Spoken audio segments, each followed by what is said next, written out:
ईश्वरे वृषभानगरे देवी नारायणी नमोस्तुते। बोले श्री राधा कृष्ण भगवान की जय, श्री लक्ष्मी नारायण भगवान की जय, श्री राजा रामचंद्र भगवान की जय, श्री शंकर भगवान की जय।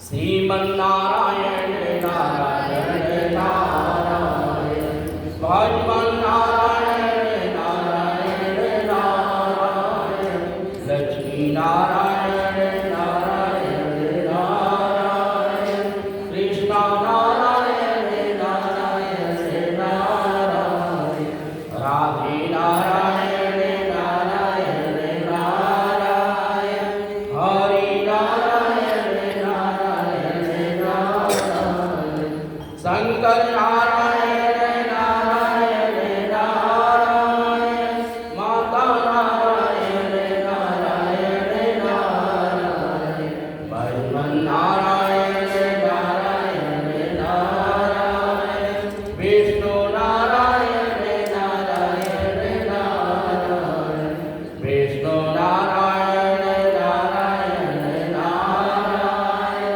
लक्ष्मी नारायण नारायण नारायण। बोले श्री लक्ष्मी नारायण भगवान की जय, श्री सच्चिदानंद भगवान की जय, श्री भक्तवत्सल भगवान की जय।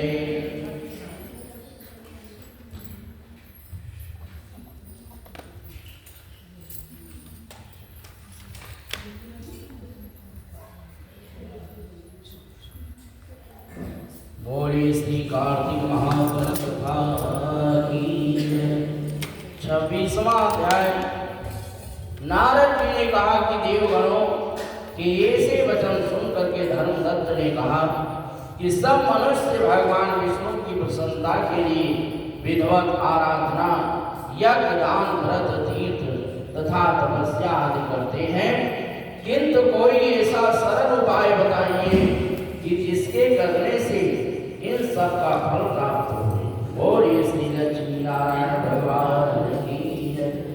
गणों ने कहा कि हे द्विज श्रेष्ठ, आपका प्रश्न बड़ा श्रेष्ठ है और हम आपको भगवान विष्णु को शीघ्र प्रसन्न करने वाले का उपाय बताते हैं और हम इतिहास सहित प्राचीन वृत्तांत सुनाते हैं, सावधानी से सुनिए।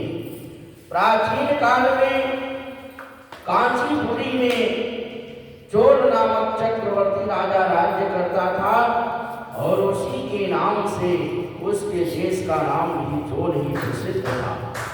राजा चोल के राज्य में कोई प्राणी दरिद्र दुखी पापी व रोगी नहीं था और यह सब राजा के यज्ञ करने का प्रभाव था।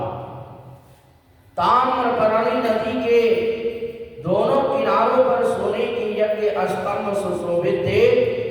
हे द्विजवर, एक दिन वह राजा भगवान विष्णु के पास गया और भगवान उस समय शेष सैया पर योग निद्रा वश में सो रहे थे और राजा ने उनकी मणियों मोतियों और स्वर्ण के दिव्य फूलों और फलों द्वारा पूजा की और साष्टांग प्रणाम करके भगवान के चरणों के पास ही बैठ गया।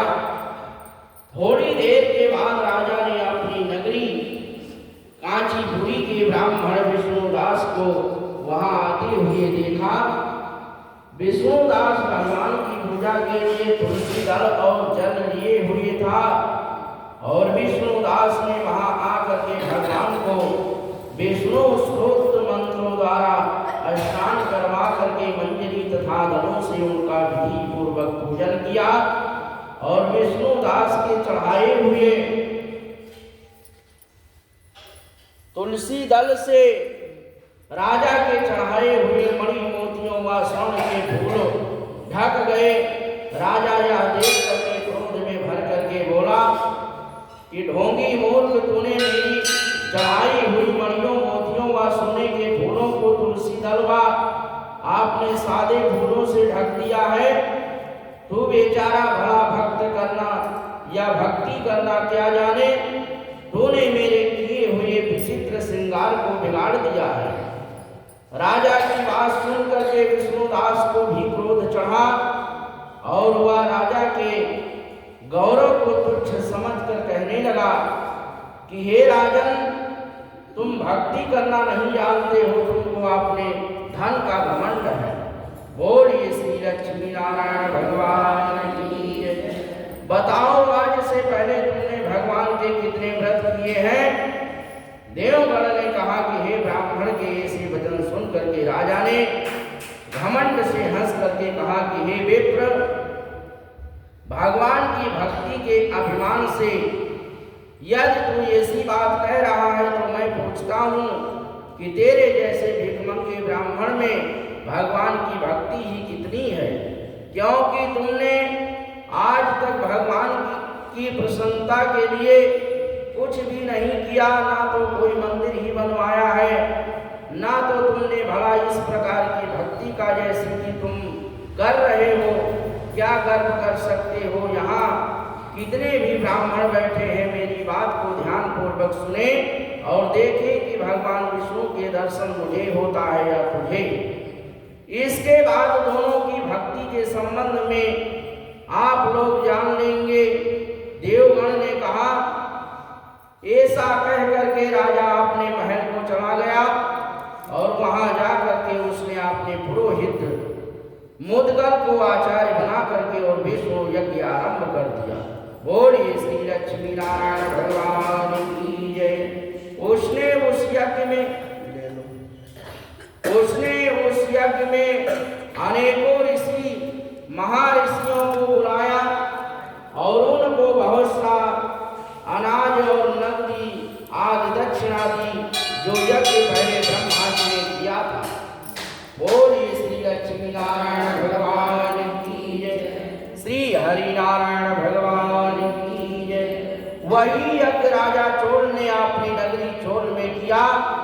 विष्णुदास भी अपने मंदिर में ही रह करके भगवान की प्रसन्नता के लिए व्रत करने लगा और उसने माघ तथा कार्तिक मास के व्रत किए, तुलसी के वन की और एकादशी और भगवान विष्णु के 12 अक्षर मंत्र का जाप किया। वह भगवान को प्रसन्न करने के लिए गीता का पाठ किया। वह गीत गाता रहा और नित्य करता रहा, नित्य व्रत करता रहा, भूमि पर सोता था और हर समय भगवान विष्णु का स्मरण करता था और सब प्राणियों में समदृष्टि से भगवान को ही देखता था।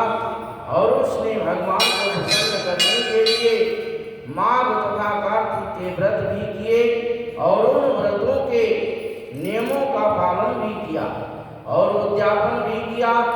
और इस प्रकार राजा चोल और विष्णुदास द्वारा दोनों को आराधना करते हुए बहुत दिन बीत गए। बोलिए श्री लक्ष्मी नारायण भगवान की जय। श्री सच्चिदानंद भगवान की जय। श्रीमन नारायण